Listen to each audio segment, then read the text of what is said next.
quand on ne se sent pas heureux chez soi, quand on ne se sent pas en sécurité chez soi, quelle que soit votre fortune, votre penchant est de vous éloigner.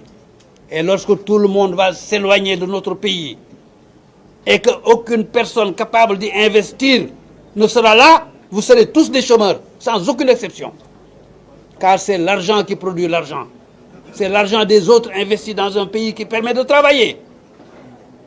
Et pour que quelqu'un qui a gagné son argent en Turquie, quelqu'un qui a gagné son argent en Amérique, Américain, Chinois, Sénégalais, Maliens, Français, vienne au Sénégal et met son argent, il faut qu'il se dise, ce pays, quand j'y vais, je serai en sécurité.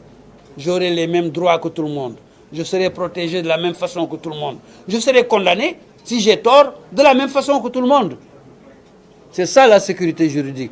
Et c'est ça l'élément essentiel pour attirer les investisseurs. On n'attire aucun investisseur aujourd'hui dans aucun pays du monde sans que soit étudié, capitalisé, calculé la sécurité juridique qu'il y a dans ce pays-là. C'est notre devoir à nous, avocats, de défendre cette sécurité juridique contre qui que ce soit et pour qui que ce soit aussi. C'est pourquoi nous avons décidé, mon confrère et moi, avec d'autres confrères, d'être les avocats de Farba Ngom. Farba Ngom, aujourd'hui, ne sait pas ce qui lui est reproché.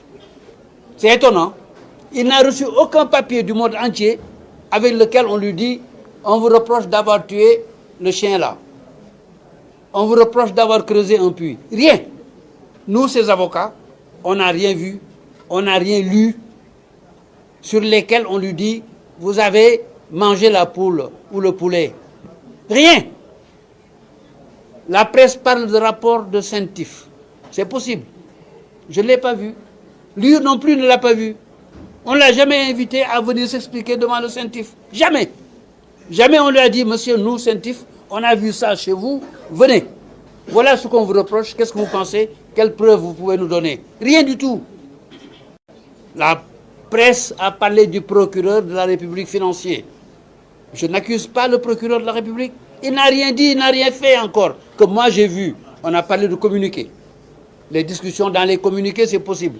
Mais moi, avocat, lui, avocat, nous, avocats, notre rôle, ce n'est pas de passer notre temps sur des communiqués.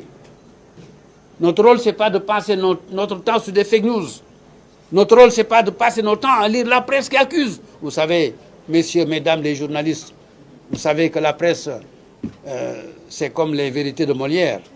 Telles sont dans un camp, les autres dans un autre camp. Est-ce que maintenant même, on a une véritable presse d'information? Ou est-ce qu'on a des presses d'opinion au Sénégal de plus en plus?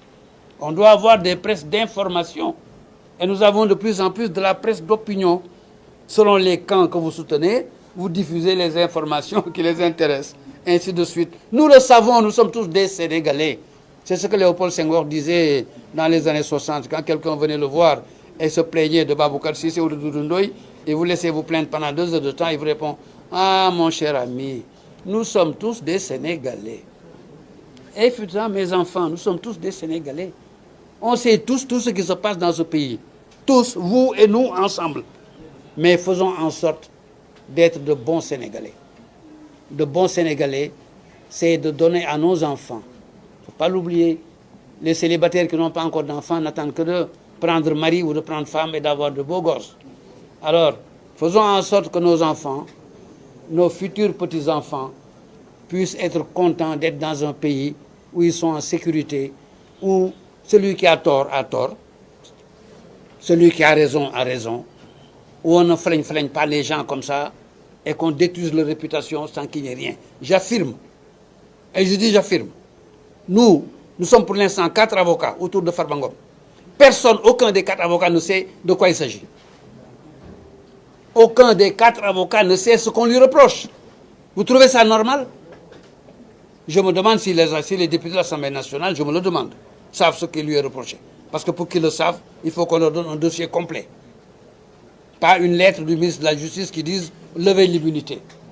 Moi, député, élu au suffrage universel, je reçois une lettre du ministre de la Justice qui me dit « lève l'immunité de cette femme députée ». Et je lève. Mais il faut qu'on me dise pourquoi je lève, qu'on me donne un dossier complet, que je puisse étudier. Ah oui, cette femme-là, c'est un vrai délinquant. Il ne mérite pas d'être parmi nous. après tout ce que j'ai étudié, il ne mérite pas d'être parmi nous. Mais parce que le ministre l'a demandé, quel que soit votre camp, l'avenir est devant vous. Quel que soit votre camp, gagnez, mais gagnez proprement. Décidez proprement pour laisser derrière vous ce qui un jour va vous protéger et va protéger vos propres enfants. Nous faisons notre travail d'avocat. Nous ne faisons que notre travail d'avocat et rien d'autre. Et rien d'autre. Aucune autre considération, aucun sentiment quelconque. Le droit et la loi. Les juges et nous.